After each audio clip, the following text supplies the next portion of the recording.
Continuação da leitura do livro A Ladeira da Saudade, de Ganymede José, capítulo 18.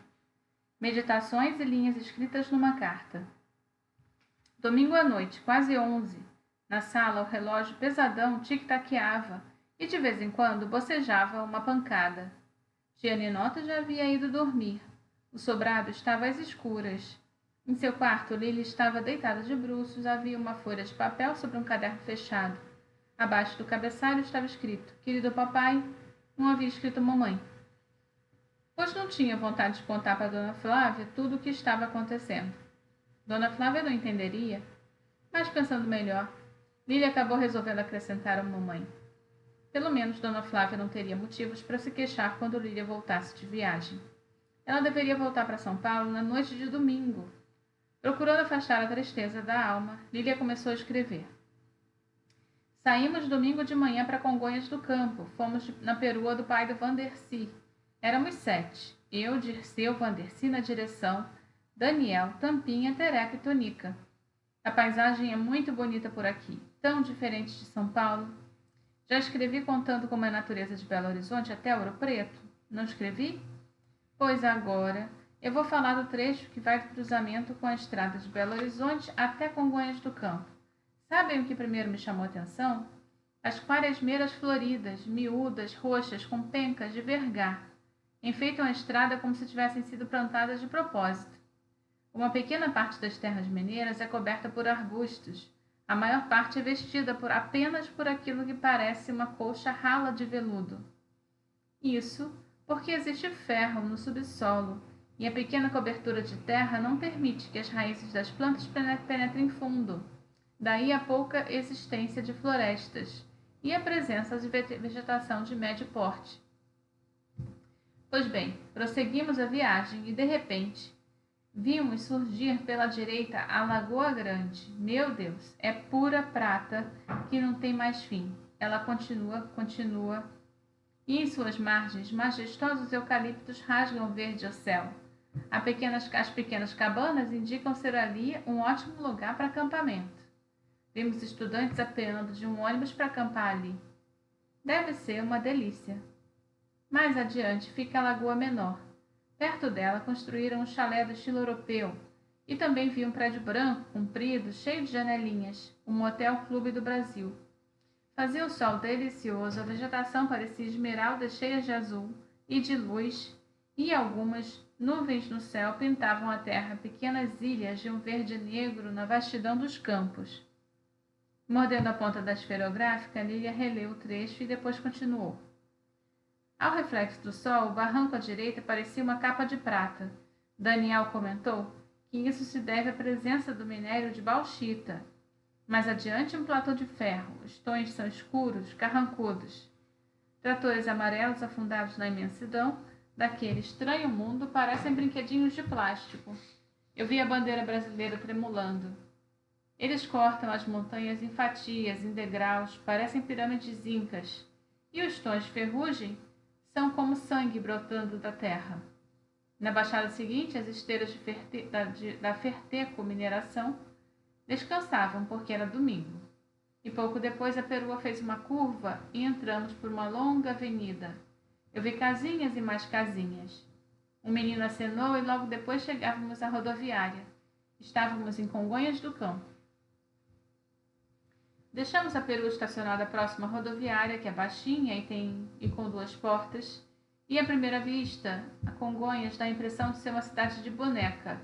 As casas são tão pequenas, tão baixas, tão bonitinhas. Descemos por uma rua estreita e atravessamos uma ponte de cimento. Ali perto compramos maçãs e dobramos à esquerda. Passamos debaixo de um portilhão para começarmos a subir a Rua Bom Jesus. Uau, que ladeira! A gente ia subindo devagar, respirando forte, se abanando, porque é de tirar o fôlego. O chão é calçado com pedras irregulares, igual a de Ouro Preto. Ainda bem que eu estava de tênis, sola de borracha. Com sola de couro, você simplesmente patina. O engraçado é que a rua não tem calçadas como as nossas ruas de São Paulo. A calçada é estreita, parece mais uma escada com degraus longos, por causa do declive. Passamos em frente a um sobrado hotel cor-de-rosa choque e na porta estava sentada uma mulher com um bonezinho do Vasco. Mais adiante, do lado direito, fica a capela de São José. E segundo informou Daniel, foi construída em 1817. É toda caiada de branco e tem portas de tom azul claro descascado. Por dentro não é muito bonita. Quando saí e olhei para a cidade, lá do alto, senti uma grande emoção. À frente, bem no meio das casinhas, vi a igreja de Nossa Senhora da Conceição, em estilo jesuítico. Fiquei pensando no passado, no tempo em que as outras gerações viviam naquela cidade. Agora o contraste entre o antigo e o atual é espantoso. Quase todas as casas têm antenas de televisão. Continuamos subindo a ladeira, a rua faz uma curva à direita, depois à esquerda e desemboca em uma praça ladeira. O Jardim dos Passos. Estávamos morrendo de sede, por isso pedimos um copo de água a uma senhora debruçada na janela. Ela tinha um olhar suave de Madonna e, apesar do calorão, usava malha de lãzinha verde. A água veio geladinha como cristal em caneca de alumínio. Dali, atravessando a rua, fomos ao Jardim dos Passos, que fica bem na frente. É todo cercado por gradil de cimento rendilhado. Meus amigos acho que não perceberam, mas no momento em que eu coloquei os pés no jardim, eu tive a impressão de haver mergulhado no passado, no tempo em que Congonhas nasceu. Eu me vi cercada por pessoas vestindo diferente, falando diferente. A meu lado, Daniel ia contando fatos. Eu ia vendo tudo aquilo como se estivesse acontecendo exatamente naquele momento. Sabem o que eu vi? Escravos abrindo alicerces no topo da colina para a construção do santuário de Bom Jesus. A construção da igreja era pagamento de uma promessa feita pelo português Feliciano Mendes a Bom Jesus, o padroeiro de Braga, cidade natal do Mendes. É que, tendo contraído uma grave doença enquanto procurava ouro no rio Maranhão, aqui perto, o Mendes fez uma promessa a Bom Jesus. Se se curasse, mandaria erguer uma igreja. Tendo, pois, conseguido a cura, tratou o português de conseguir autorização junto a Dom Manuel Cruz, bispo de Mariana, e junto ao rei Dom José, de Portugal, para a construção da igreja. Eu estava assistindo Francisco de Lima Cerqueira dirigir a serviço da abertura dos alicerces, e no trabalho de corte e assentamento das pedras, eu vi Antunes Costa. Essa era uma época em que o movimento barroco dominava em Minas. O santuário foi terminado em 1787. Sabem o que a Túnica perguntou? Se a palavra barroco vem do barro. Caímos em cima dela. Daniel explicou que barroco é o nome dado ao estilo que dominou tanto a música como a pintura, na literatura e na arquitetura daquela época. O barroco é um estilo cheio de vida, de movimentos, contrastes, alegorias. Só vendo uma igreja dessas por dentro, com altares carregados de colunas, anjos, volutas, santos, flores, folhas, ornamentos, arabescos e mil detalhes, é que a gente entende que o barroco é mesmo uma explosão na alma do artista. 6 anos depois do início da construção do santuário, o português Mendes morreu. O término da obra ficou a cargo de outros benfeitores. Foram eles que resolveram mandar fazer o adro, um pátio principal da igreja, e o Jardim dos Passos. Nesse jardim ergueram 7 capelas quadradas, caiadas de branco e em cima por torre pontiaguda.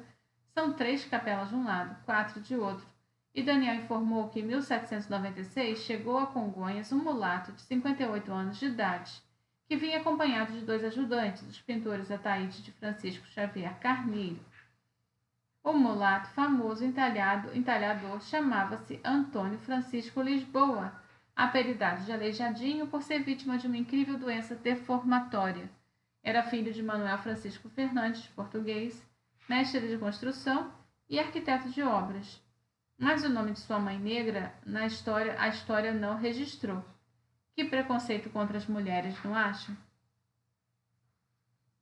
Fazendo outra pausa, Lília pensou em Dirceu, também filho de mulata e pai branco. Qual seria a reação da família quando soubesse? Estremeceu. Não queria pensar naquilo agora. Pensava no entalhador cuja enfermidade atacava-lhe gradativamente os membros. O gênio, cujas obras tia Ninota tinha sugerido que ela analisasse bem, dizendo, entretanto, mesmo apesar das dores, as esculturas do Aleijadinho foram terminadas com perfeição e nos falam fundo à alma. ver a coisa tomar forma, acontecer, aparecer, isso também é importante no amor. O amor é uma realização que leva muito tempo, porque é trabalhado dia a dia, contrário da paixão mais explosiva, que nem sempre tem um desfecho feliz. Retomando a esferográfica, a Lília continuou. Foi uma montada de uma oficina para o trabalho dos artistas, e o carro de boi chegavam, trazendo grandes blocos de madeira. O Aleijadinho e seus ajudantes começavam a tirar os tocos de 66 figuras de tamanho natural para a confecção da Vila Sacra dos Passos de Jesus. Aquelas mãos doentes, que mal podiam segurar o macete e o cinzel, iam dando forma à madeira.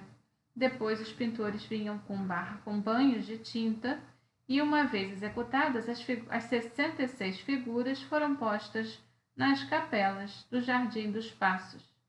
Elas representam a ceia, o Monte das Oliveiras, a prisão de Cristo, a flagelação, o coroamento de espinhos, Jesus carregando a cruz e a crucificação. Uma capela intermediária mostra um adulto deitado e um anjo anunciando-lhe algo em sonho. O Aleijadinho levou 3 anos para esculpir essa via sacra, e a perfeição das imagens é fantástica. A gente sente a dor no rosto de Cristo, que está sendo crucificado, a angústia no olhar aflito da Nossa Senhora, a maldade no rosto dos algozes. Sabe o que Dirceu contou? Que certa vez, revoltado com tamanha crueldade praticada contra Jesus, um fazendeiro mineiro, ao visitar as capelas, pregou um tiro em um dos carrascos. Dando uma risada, Lília continuou. Em 1800, chegaram os blocos de pedra-sabão para que Aleijadinho pudesse entalhar as obras para o adro da igreja de São Bom Jesus de Matozinhos. A doença havia-lhe agravado, e agora, para trabalhar, precisava amarrar o cinzel e o macete no topo dos braços, pois ele não conseguia mais segurar os instrumentos. Mestre Aleijadinho vivia muito desgostoso, porque fazia 8 anos só que Tiradentes havia sido enforcado. Com isso, morria o sonho de liberdade para o Brasil. E depois de muito refletir, o Aleijadinho resolveu finalmente retirar das pedras 7 profetas menores e 5 maiores. Por isso hoje, a cada lado do adro da igreja estão Isaías e Jeremias, profetas maiores, sustentando 2 talismãs. E logo atrás, no primeiro patamar, estão Baruque à esquerda e Ezequiel à direita. Esses profetas maiores inclinam-se um para o outro. Sobre o terraço, Daniel, profeta maior, e Oséias, profeta menor, ambos de perfil com o joelho flexionado. Os braços caídos ao longo do corpo olham-se face a face. Mais distante, Jonas e Joel aparecem de costas um para o outro, nos ângulos curvos do pátio. Abdias e Abacuque, um com os braços direito e outro com o outro com o braço esquerdo erguidos, e finalmente, em plano último, Amós e Naum. São vistos de frente. Por que a escolha desses apóstolos? Naqueles rostos sombrios, nos gestos e nas formas, teria o mestre Aleijadinho procurado representar as inconfidentes de Minas Gerais? A cada pancada, uma lasca de pedra retirada. Vão surgindo as expressões carrancudas, os olhares fulminantes, as vestes esvoaçantes, corpos largos, musculosos, cheios de carne. Os enviados de Deus falam de guerra e de paz, amor e ódio, vida e morte. Um verdadeiro balé místico que cada pessoa interpreta conforme seu próprio coração. Foram 9 anos de trabalho para concluir a dança dos profetas do adro do santuário do Bom Jesus de Matozinhos, em Congonhas do Campo. Nesse ponto, Lília interrompeu a escrita para pensar nos profetas que guardavam dentro de si o mistério da verdadeira mensagem do mestre Aleijadinho. E em seguida continuou. De repente, voltei a mim. Estava de pé no meio da praça. Turistas olhavam desinteressadamente a toda aquela maravilha. Por que as pessoas não dão à arte o valor que ela merece? Por que a maioria dos brasileiros interessa-se mais por futebol do que pelos trabalhos do gênio que foi Antônio Francisco Lisboa, o Aleijadinho? Olhei para o Beco dos Canudos, um conjunto de pequenas casas geminadas, cobertas com telhas canoas, Ficam situadas do lado esquerdo do jardim. Ali o turista encontra artigos para lembranças, fotografias, cristais, opalas turquesas, ágatas, turmalinas e entalhes em pedra-sabão. Comprei uma pequena pia de água benta. Quero deixá-la em meu quarto para nunca mais me esquecer de Ouro Preto. Em seguida, Lily assinou a carta. Nunca mais me esquecerei de Ouro Preto, repetiu pensativo. Tinha certeza que isso nunca iria acontecer, porque no íntimo ela não estava querendo ir embora nem tão cedo, e o motivo disso era Dirceu.